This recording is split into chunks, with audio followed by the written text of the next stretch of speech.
Hello and welcome to the Lift Up Journeys podcast. My name is Katie and I am one of the founding members of Lift Up Women in Life Sciences, a community created to connect, champion and inspire women from academia through to C-suite across the life sciences industry. I'm looking forward to sharing with you an inspiring collection of career stories from a group of wonderful women who work in leadership positions across the life sciences industry. I hope by listening to these stories, you will feel inspired in your own career and gain the skills, confidence, and knowledge you need to climb the career ladder and break through the glass ceiling. Welcome back to another episode of the Lift Up Journeys podcast. Today, I'm joined by the wonderful Arunima Dhar. Arunima is a senior operations leader with 25 years of experience in pharmaceuticals and consumer goods industries. She has global experience in managing large investment programs and delivering operational turnarounds. Adept at delivering complex and large-scale transformations, she is also passionate about people development, building organizational capability and talent management. She has a truly varied background from running small privately held organizations in the US to global roles within GSK and now Thermo Fisher Scientific. She has also had a stint in retail with John Lewis Partnership and a fair few international relocations to Singapore, London, and even Barnard Castle. She currently leads a team of supply chain and distribution and logistics for two of Thermo Fisher's biggest groups, relocating back home to the States after 11 years as an expat, which is definitely an incredible journey. Arunima, how does that feel hearing that all back now? Oh my word. Firstly, quarter of a century.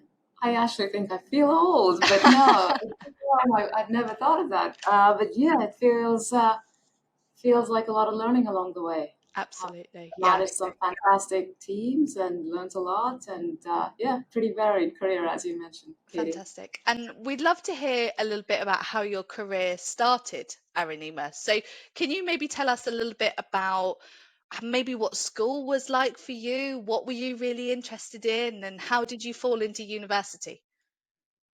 So always interested in STEM. So I come from a family of physicians. I was quite adamant I was never going to be a physician. I took one look at my sister's medical school books, like Grey's Anatomy and others, and that's not just a television series. For folks out there, there's actually a book. I remember thinking there is no way I'm being a physician, but I love science. And my dad used to be a chemist, and he had his entire career in pharma, and I kind of got hooked because of that. So I graduated, did undergrad in microbiology and biochemistry, did a couple of masters in biology, just as molecular biology was taking off. So yeah, got hooked on that. I was very clear I was going to go into industry after, I wasn't going down the academic route, probably just emulating my father. Wanted to follow in his footsteps and then went into university for STEM Wow. subjects. Loved university, lots of party, I have to admit, but a lot of hard work as well. And like I said, 25 years ago, molecular biology was just taking off. Things that we take for granted now was fairly new, recent technology. So it shows you how far we've come. Yeah, very true. Very true. It's interesting actually to think of it that way, that molecular biology was new back then for you to be able to go into a completely new field of study must have been really interesting. Where did your first taste of industry come from? Was it a work experience that you were able to do? Did you have like a placement when you were at university? When did you get that first feel for the pharma industry? My first job. So there wasn't a placement. It was straight out. Yeah. So I left the US, went to the Lake District in the UK. Oh, wow. So I started my career with GSK. And my first job was an ops support manager, which was running the technical operations for a manufacturing site in a lovely little town called Ulverston in Cumbria. And the site made penicillins and grisibolin. And so I provided technical support to that team. Oh wow, that's a really interesting first move into the industry, isn't it? To be able to also move, right? So you went to the Lake District. What prompted you to move over to the UK? My dad got educated in Oxford, and we used to spend a lot of our summers in London. So I love the country. I have to be honest, I'm a total Anglophile. So I was happy. I'm all for, exploring other countries, and so I was like, oh yeah, sure. There's an opportunity here. I'm taking it, and I spent a couple of years there. Oh, wow. That's really interesting. How did you find the first role out of university? Because as you said, it's totally different to academia, isn't it? It's totally different going into work in an industry, particularly in the role that you took on. How was that change for you? What learnings did you have in that time? It was interesting, Katie, because the world has shifted so much in the last 25 years. Yeah. I remember there weren't a lot of females in manufacturing. Now that's not a problem. There's plenty of us. It was the first time that GSK actually hired two female operators because these were like 24/7 shifts, and it was a big deal on the site.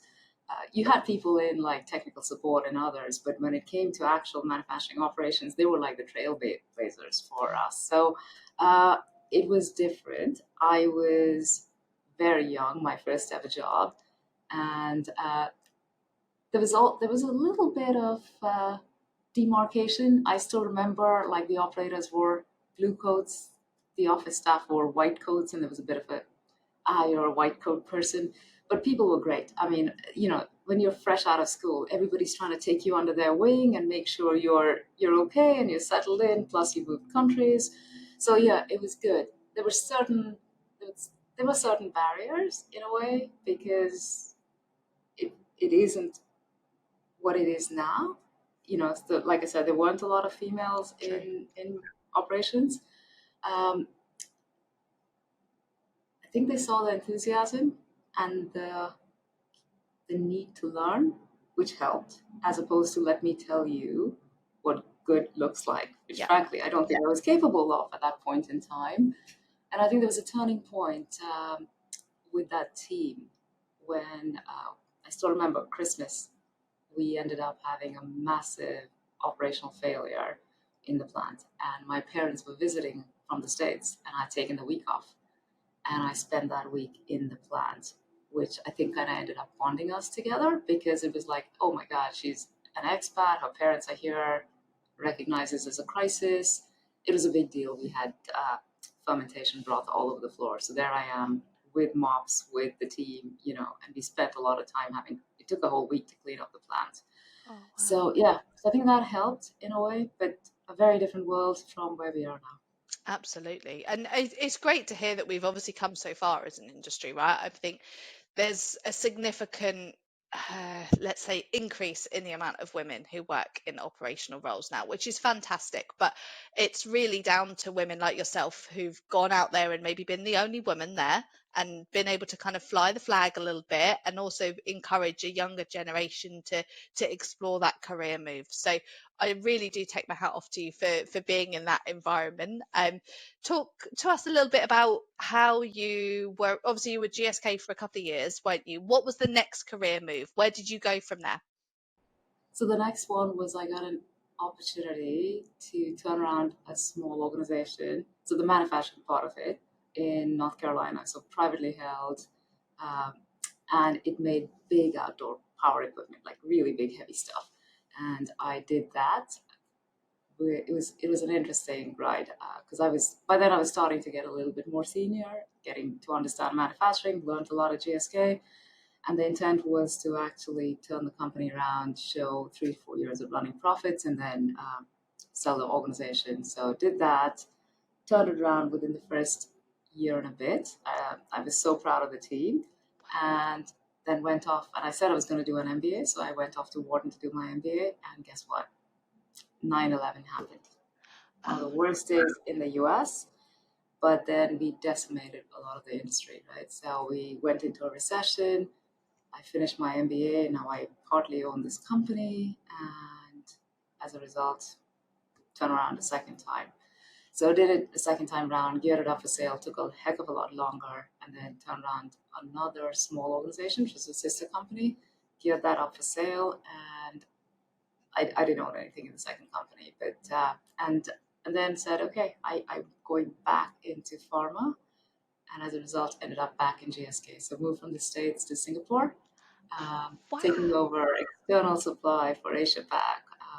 Loved it, loved my time there. Unfortunately, I ended up putting on almost 30 pounds because the food there was so amazing. It was taking forever to get rid of. And yeah, and then as part of that, there was a new president of operations sitting on the CLT or the corporate exec team, and he wanted to do supply chain transformation. Roger Connor, a phenomenal leader, and he pulled together 18 people from all around the globe. So I moved into London, into global headquarters, and then did supply chain transformation, which was great. Wow. So that's quite a move, isn't it? North Carolina to Singapore and then into central London for GSK as well. How many years did you spend in Singapore? Just 7, 8 months because I Oh, got wow. moved very quickly into corporate headquarters. I had honestly, Katie, I think I had 3 relocations, international relocations within 15 months. That was not fun when you keep packing and unpacking and thinking, more importantly, where is the wine bottle opener? That Yeah. was the biggest crisis that I had to face. Like, Yeah, yeah, oh, totally. yeah. It's such a move, isn't it? And I think this is something that maybe we don't always shine enough of a light on, is that the relocation opportunities, particularly in the life sciences industry, for professionals like you, there are so many opportunities for relocation if that's something that you feel capable of. I know some people, for them, that's not an area that they really want to pursue, but for you, it must have been an amazing opportunity. Had you always thought you were going to be someone that would move around? No, not really. To be honest, not really. I think you get an opportunity and you think, oh yeah, I can do this. I can move. It's not a problem. And I actually say this to a lot of the folks I mentor here, or even like people who put in like career counseling advice sessions with me. I kind of say, if you get an opportunity to relocate, take it. Just, Yeah. it's, I hate to use the Nike tagline, but I always say just do it because it opens up your it just opens up your breadth of experience. You learn a lot more about the culture. I think it makes you a better leader and you're more aware of some of the challenges different regions face. If I think of my time in Singapore, we used to have, because of the time zone difference, we used to have a lot of late night calls, which True. I didn't realize until I moved there. And now, because of that, when I do calls here with Asia Pac, I try and do it in my time zone in terms of the nights here so that it's their morning, or if they're recurring calls, we try and alternate. But I don't think I'd have ever made that connection. I know how daft that sounds, but I don't think I'd made that connection if I hadn't worked there. Yeah, if you It's hadn't have simple stuff like that. physically been there. Yeah, yeah, I Yeah. think it makes a really big difference. I was going to ask you actually, Arunima, to maybe share some of your thoughts on the learnings you've had from being in different cultures, because there must have been so much you've taken on board. Tell us a little bit more about like the learnings you feel that you've gained. Uh, Rule number one, do not eat too much in Singapore. I'm not sure that's the learning you were looking for, but all jokes aside, I think the the comment on Singapore is, you realize, especially for depending on the time zone where you are, you've got to be very mindful of people's work-life balance. It's quite easy to forget it in the day-to-day grind of just of work, right? Yeah, The second one, which I used to always get feedback, and I suspect there's also a bit of running small companies, was how direct my style was, and I had to adapt, especially when I joined the UK, when I moved to the UK. yeah, So I got, let's face it, I got a lot of exec coaching in terms of also modulating my style, um, and it doesn't mean folks weren't direct. It's just you learn, right, and you learn how to adapt. So I think that was another learning. You learn from people. It doesn't matter where, which country, and I think at the end of the day, Katie, pretty much we're all the same. You realize there might be cultural nuances and differences, and we can stereotype, nationalities, but at the end of the day, we're all human. We're all the same. absolutely. So, yeah. Yeah, and I think particularly in the life sciences industry, there are so many people who share the same motivations and the same values. But as you said, it could just be differences in culture. It could be differences in time zones. It could be differences in the work-life balance that we all talk about. I think that it's definitely given you a lot of understanding of the different people, the different cultures, hasn't it, along the way? And if we maybe go back to, you were obviously in Singapore 7 to 8 months, then out to I'm assuming, was it central London for GSK where you then ended up It moving was. It to? was. Yeah, it was West London, so Brentford. Oh, It was West wonderful. London. Yeah. So you've joined the global team there, so quite an exciting move. What did your role entail being in the global team? So I was running portfolio optimization for external supply. So you have a certain number of SKUs, an organization that we use to manufacture and sell across the globe. And we were doing portfolio rationalization. So it's like, what is the right SKUs? What are the right products to hold and where across the globe? So I had a fabulous team there. It was also going back into pharma, right? And the True. world is very regulated, and I had forgotten a lot of how regulated pharma was. So I learned a lot. We did a really good job. My team were phenomenal. We beat the 3-year target within 15 months. Oh, And I wow. remember we won all kinds of, awards. We won the President's Roll of Honor, but more importantly, we got tickets to Wimbledon, which was Oh, great. And wonderful. I know, my sister was visiting with her family from the States, so I remember taking her to Wimbledon and drinking a lot of Pimm's. Yeah, Lovely. that's my overriding memory of Wimbledon right now. My sister was like, I want to see Djokovic, and I'm like, let's go back to the tent and get some more Pimm's. You've I'm experienced not the a true London summer lifestyle. I did. Strawberries and cream, and it was a nice day. Oh, wonderful. So how many years did you spend working in Brentford then? Till I'm trying to think, around 8, 9 years, 8 years, I believe. Yeah, Wow, that's yeah. fantastic. That's a really great tenure at a business like that. And obviously It was. your second time working with GSK as well. What was it about GSK that felt a good fit for you? Their values, uh, really good values, and I love working for organizations with a purpose. I really do, and you can see that it's all about the patient, Yeah, and I see that even in our organization.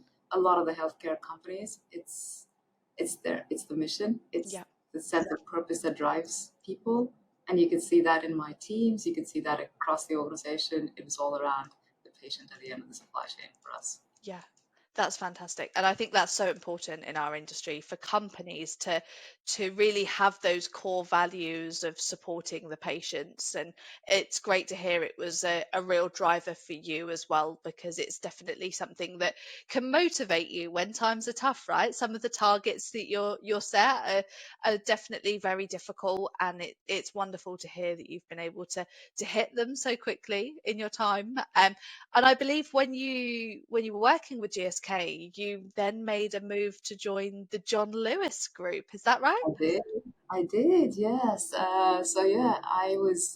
So one of the things that Roger, who was on the CLT at that time, or the CET, as they call it in GSK, he asked me to do a stint with the British government and a fabulous new organization called Be the Business. And this is a host of companies that have a footprint in the UK that was helping the UK lift up its productivity. So it stemmed from George Osborne, who was the Chancellor many, Yes. many years ago. So he reached out to Sir Charlie from John Lewis Partnership. At that point, he was the chairman of John Lewis Partnership, Roger and KPMG, Amazon, Cisco, um, Accenture, and just asked for help. So the UK was stagnating in its productivity compared to the G7, and they were just looking for industry to support. And it was not among big organizations like a BAE system or a GSK, but it was in a lot of the small, mid-sized enterprises, what we call SMEs. And the intent was if you could just help them lift their productivity up by 1 or 2%, the entire country would benefit from it. So I didn't want to do it. I had no idea that this was part of a developmental opportunity. And Roger kind of said, I'm not talking to anyone else about this opportunity. So I thought, oh my God, I've just managed to annoy the president. And I said, okay, I'll do it. It was brilliant. It was brilliant. Be the Business is a phenomenal organization. They're going strong. And one of the things I did there, one was a manufacturing roadmap. And this is all around small and mid-sized enterprises. And I had been one of those business owners in the past. And I remember thinking, what did I lack the most? And it was not having somebody to bounce things off. So while my remit was more around building a manufacturing roadmap for the country, I kind of said, I'm starting a mentoring program in Be the Business. And we did that, and we got mentors from Accenture, GSK, BAE Systems, John Lewis Partnership, and we match them with the C-suite of small companies or business owners or their leadership teams. And I believe the program is still going great guns. I'm really proud of that. Yeah, well, it's a phenomenal achievement to be able to do that.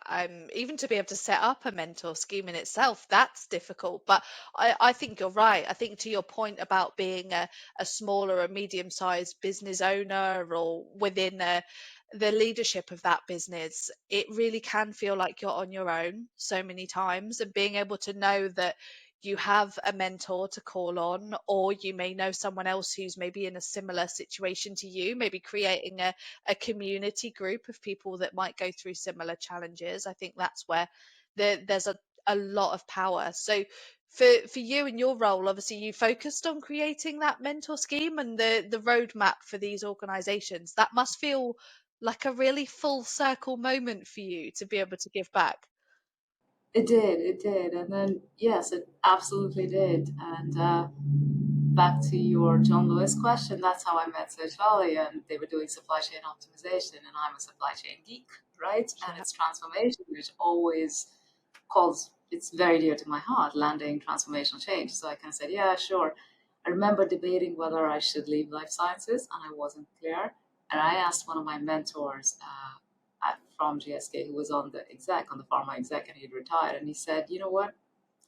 It's another industry. You learn, and if you decide you want to come back to life sciences, you can make that decision then. yeah.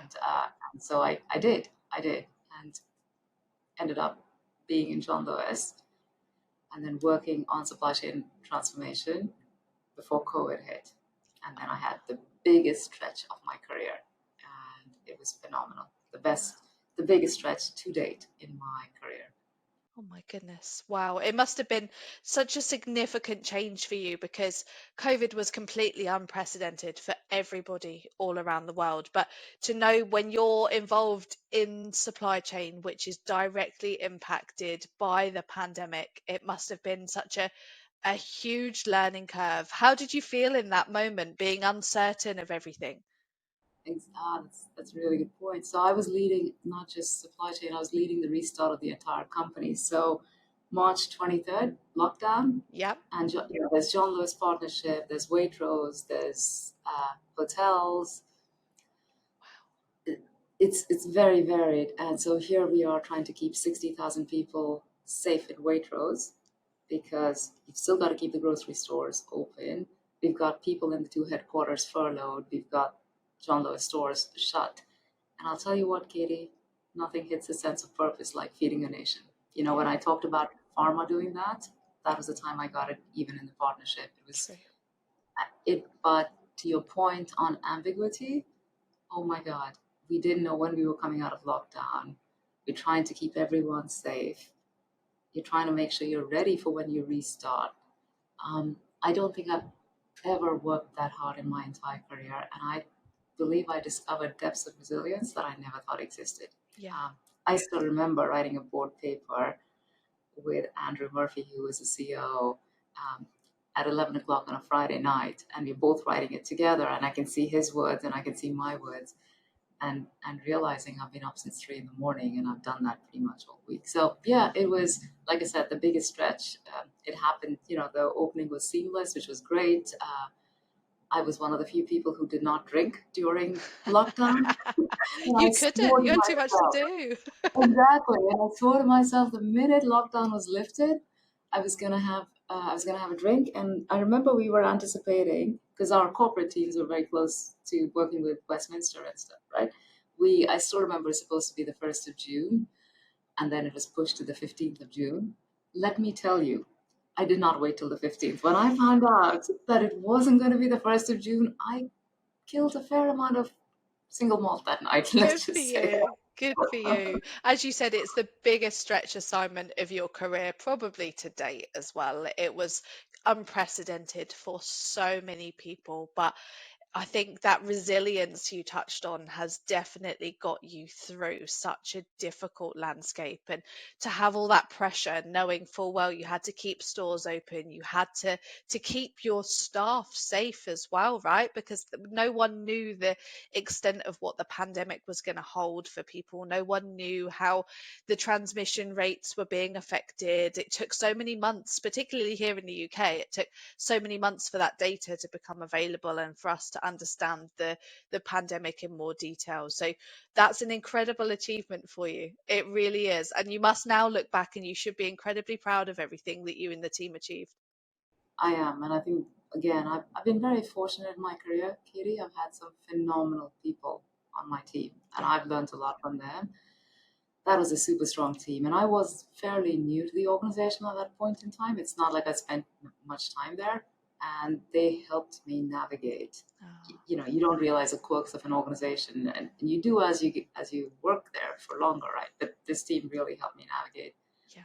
And I think one of my biggest learnings there was, and I look for it now in team members, because it's when you work in supply chain, I'm not sure I'm allowed to use this word, but forgive me, but shit happens all the time, right? Yes. Yeah. You deal with multiple raging fires, and it's how do you deal with the ambiguity? Because you're making decisions with imperfect data in a very dynamic world, which was COVID. Yeah. And I realized the best leaders on my team were the ones who were comfortable with it. And I actually now look for that trait when I'm recruiting is how comfortable are you with ambiguity with some very imperfect data? Can Yeah. you make a decision? Can you learn from it if you've screwed up and just move on? Yeah.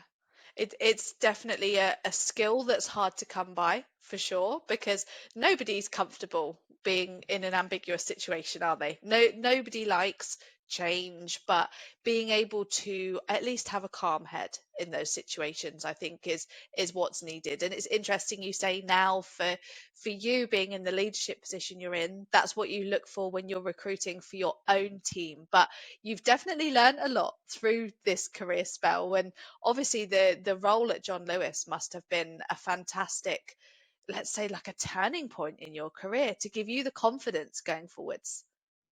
It was interesting.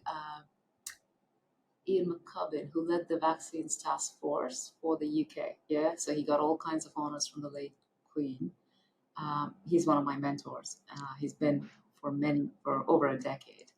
And I remember one of the things he said to me was, you really upped your leadership game in the partnership, which I hadn't thought of. You know, he said you went from being a very uh, execution focused leader to now talking about organizational culture and driving results through an organizational change, as opposed to this is my domain. I'm going to execute, my team are going to execute, and we're going to make the organization better.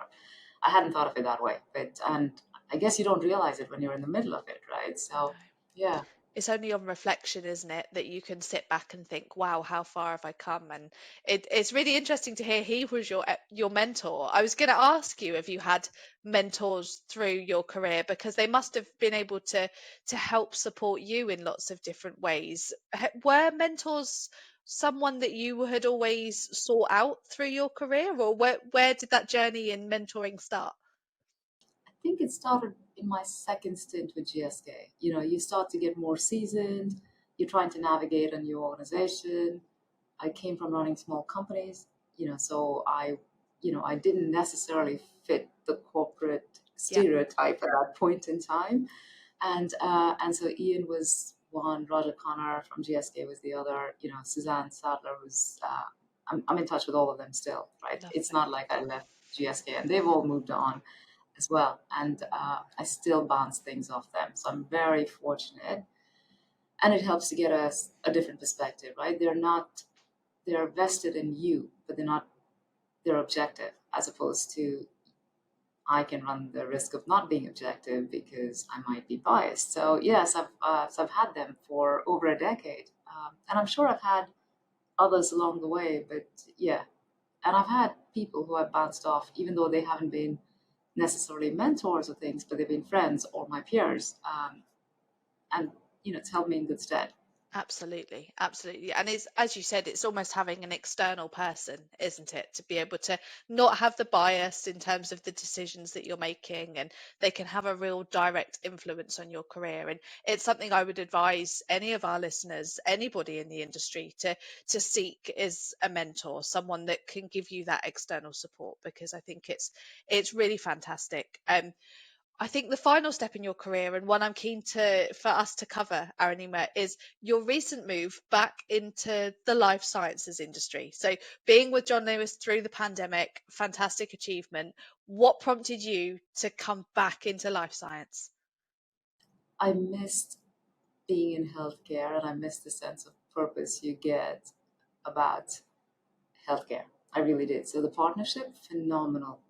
The most values driven organization when it comes to its partners and people. Loved it. But I really missed healthcare. And I was like, okay, I'm going to go back into healthcare. I like the sense of purpose. So in every single town hall that we do, I'm actually having a couple next week. We always have what we call a colleague story, and it's a patient story basically, and it's all about how our products make their lives better. So that's it is literally that simple. So I kind of said, okay, I'm going back into healthcare. I'm never leaving it. So this is going to be my last. This is the only industry I'm going to be in between now and when I finally do decide to quit working, which is not for a very long time. It was just a hook of making people's lives better. We've all faced medical crises among our families and others, right? Yeah. We've all been touched by it. So that was that was the motivating factor. Yeah, I can completely resonate for that. And tell us a little bit more about what you're doing now for Thermo Fisher then. So what does your role entail now? So I have supply chain. So I run the supply chain. So Thermo Fisher is in broken down into different groups. So we have 8 groups. I run it for 2 of the biggest groups. I run supply chain, and then I also have the distribution and logistics team. So it's a global team, all the way from Asia Pac, Latam, US, North America, South America, Europe. Love my job. We are also landing supply chain transformation, which we're trying to build our supply chain maturity. As you can tell, there's a common theme here. I love transformation programs. Change is inevitable, irrespective. The world is changing so quickly. You've got to adapt, evolve. So I have a fantastic team here. We are accountable for planning, making sure we have the right products in the right markets, and then my distribution teams make sure it reaches the right markets. So that's my role here. There's a lot to do. Supply chains are still very dynamic. It might be better than it was during the COVID years, but it is still in a state of flux. And the geopolitical climate, whether it's the Red Sea crisis or the Suez Canal, or it's still fairly volatile. So again, back to dealing with ambiguity to make sure we get our products to the customers and patients across the globe. Yes, absolutely. I think that's a really interesting point. It's circling back, isn't it, to the personality traits that your team will need to have to be able to navigate these environments. Now, for you as a senior leader, what kind of culture are you looking to drive and implement within your teams now? So it's a couple of things, Katie. I want them to have psychological safety, right? So I have this every role when I start. I say this at my opening meeting. We have the robust conversations. We disagree. It's not a problem. I want us to have that as a team because that's how you build a culture of trust among us. So I kind of actively encourage people who dissent, and I have people who dissent on my team. I've always had people who dissent, but it's also showcasing that dissent, which makes other people who may not be as confident to think, oh, it's okay to speak my mind. So I think there's something around building that culture of psychological safety. And there is something around also, we won't get it right 100% of the time. We just won't. Nobody does, right? It's okay. I call it, let's just move fast, pick ourselves up fast, make the mistake and learn from it and move on. It's all about pace, not about perfection. Yeah. So I think it's a bit around a microcosm of let's have an environment where we trust each other. We may not always align, but once we align as a team. It may not be the answer you wanted, But then when we execute as a team.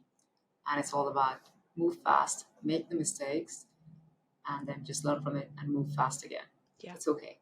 And that's definitely something that you've learned in recent years as well, isn't it? Given the global pandemic we've all been through and the period of adapting, particularly for the life sciences industry now, it's a real pivot in terms of this post-pandemic environment we all find ourselves in, taking the learnings that we had during that pandemic and applying it now. As you said, everything in supply chain now is completely different as well. So being able to take those learnings forward, I think, is incredibly important. It's quite a journey you've been on, Arunima. There's definitely a lot of things that you've learned on the way, and it's wonderful to hear how you, particularly as a woman, have been able to progress through the industry too. And I think that a lot of our listeners, definitely from our Lift Up community, will feel really inspired by the journey that you've had. I'm curious maybe to hear a little bit from you, Arunima, if there was maybe one piece of advice that would give to your younger self, maybe before you'd even entered the industry? Like, what would you say to yourself back then? Be prepared for getting some gray hair. But no, all jokes aside, all jokes aside, um, don't beat yourself up. Yeah, that would be. I'm sure people this would resonate. We've all gone to meetings and said something which was not exactly the brightest thing, or somebody refuted us, and then you think, that was a dumb thing to say, or we made mistakes. The younger version of me would probably go home and beat myself up, like, oh, why did I do that? Or, darn, why did I say that? The older version of me has learned that it's okay. You're never going to get it right all the time. It's how do you pick yourself up and just move on. And I waste less time beating myself up now than I did when I was younger. So my one counsel would be learn from your mistakes, which we all hopefully will. But more importantly, don't spend a lot of time beating yourself up on something that didn't go right. I, this was fascinating. GSK had this program called Accelerating Difference, and we were part of the first cohort. And a lot of us female, it was for women. It was 100 women across the globe, and I think they continued the program. And I remember one of the things we had were we had exec coaching for 18 months, but we also had group sessions together, 6 female leaders at a time. And it was fascinating how we all had the same stories, and it was interesting that we all faced the same things. And I remember another expat in that group, there were 2 of us, said, oh my God, I'm so glad I'm not going mad. You guys sound like feel the same and you have the same experiences. So one of my biggest ones would be don't beat yourself up. It's okay. Yeah. You learn from mistakes. Yeah, and I love the fact you just touched on an initiative that GSK set up to be able to create those community groups. I was going to ask you actually if there's been any sort of significant initiatives that have really helped to support you in your career, but that sounds like a great example of one where you were able to meet other women going through similar situations or at least similar journeys to you. Was there anything else in your career that you felt was a really strong initiative that's helped you to grow?